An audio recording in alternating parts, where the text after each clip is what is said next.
लक्ष्मी जी, तमिलनाडु में ठीक है टीवी के चमत्कार कर रही है, लेकिन यहाँ पे मैं हंग असेंबली की तस्वीरें अभी रुझानों में मैं देख रही हूँ। अभी नतीजे नहीं घोषित हुए, ये मैं बार बार मेंशन करूंगी, लेकिन हंग असेंबली की सूरत में अब आप अगला सोल्यूशन क्या देख रही है? कौन किसको समर्थन दे रहा है? क्या AIADMK TVK को दे देगी समर्थन? क्या इसको ऐसे देखा जाए? नहीं, अभी बोलना मुश्किल है क्योंकि रिजल्ट आने से पहले टीवी विजय आप इन रुझानों पे बात कर दीजिए। मैं आपसे नहीं कह रही रुझान हो सकता है बदल जाए, लेकिन अब मुझे नहीं लगता ब्रॉडर तस्वीर इससे बहुत ज्यादा बदलेगी। 10 सीट 15 सीट का हो जाएगा।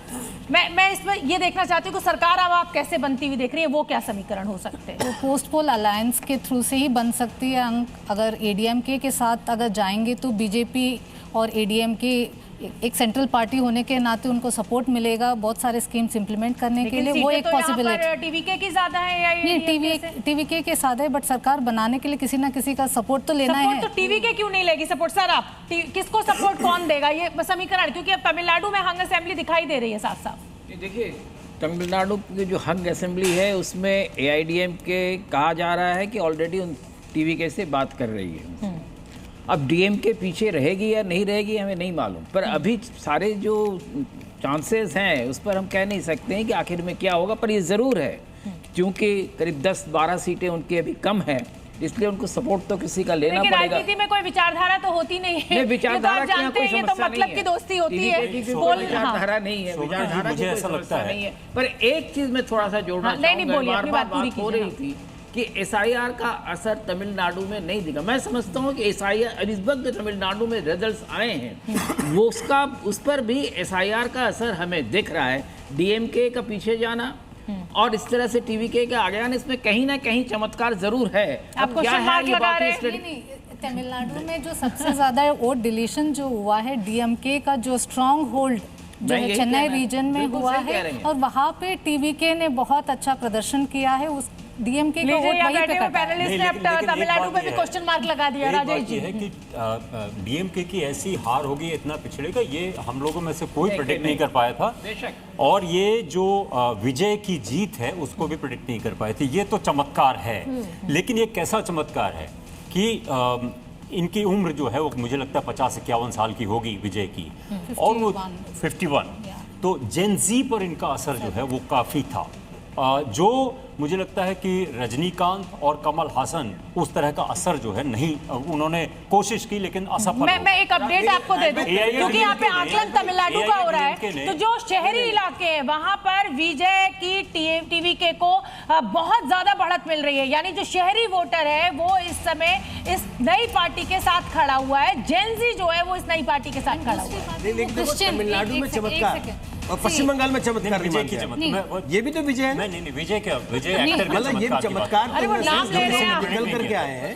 पश्चिम बंगाल में तो प्रेडिक्टेड था कि लक्ष्मी जी आप कुछ कह रहे हैं। TVK का एक और एडवांटेज है, वो क्रिश्चियन माइनॉरिटी को रिप्रेजेंट करते हैं, और सबसे ज्यादा जो वोट से जो उन्होंने काटा है DMK का SC और OBC, इन परसेंटेज वोट जो गया है TVK के लिए, इसीलिए DMK का कम हुआ है। लेकिन लक्ष्मी जी, ये क्या बीजेपी के साथ अलायंस हो रहा है? क्योंकि पहले भी जब रुझान से पहले जब एग्जिट पोल आए थे तब भी कई लोगों ने TVK को ये संख्या बल दिया है, भले से कम दिया लेकिन 70 पे लगभग थे।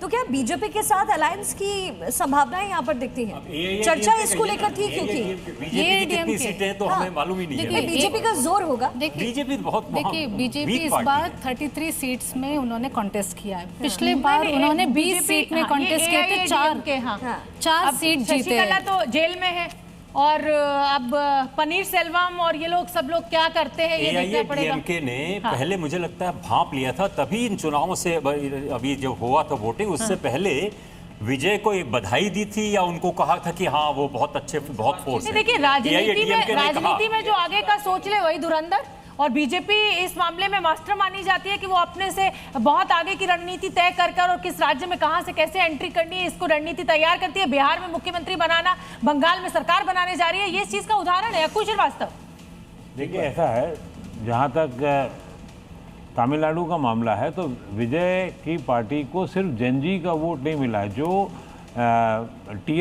वहाँ के हिसाब से टियर 1 सिटी, मतलब तमिलनाडु की जो टियर 1 होंगी और tier 2 city, even tier 3 cities के भी लोगों ने उनको ठीक ठाक वोट दिया। यानी कि जेन Z से ऊपर वाला वोट जो है जो पहले वोट से अलावा सेकेंड और थर्ड टाइमर वोटर है, उसने भी उससे बहुत प्रभावित किया है और यही वजह रही। ये बात सही है कि विजय के उभरने में भारतीय जनता पार्टी का भी एक बड़ा योगदान रहा।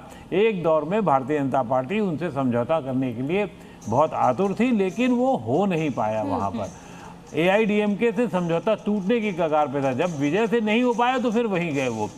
ये एक तरीके से रणनीति का भी उनका हिस्सा हो सकता है। माइनॉरिटी जो है, हाँ, आप देखें वोट अगर कटा है, हाँ, AIDM का भी कटा है और DM का भी कटा है, और उस वोट डेफिनेटली विजय को गया है, जिसकी वजह से आज ये पूरा वहाँ का परिदृश्य बदलता हुआ दिख रहा है। और ये मैं समझता हूँ सारे एस्टैब्लिश्ड इंडियन पार्टीज के लिए एक चैलेंज है आगे के चुनाव। चैलेंज तो है आम आदमी पार्टी का उदय होना, आम आदमी पार्टी का दिल्ली और पंजाब में सरकार बना लेना, गुजरात में अपनी मौजूदगी दर्ज करा देना।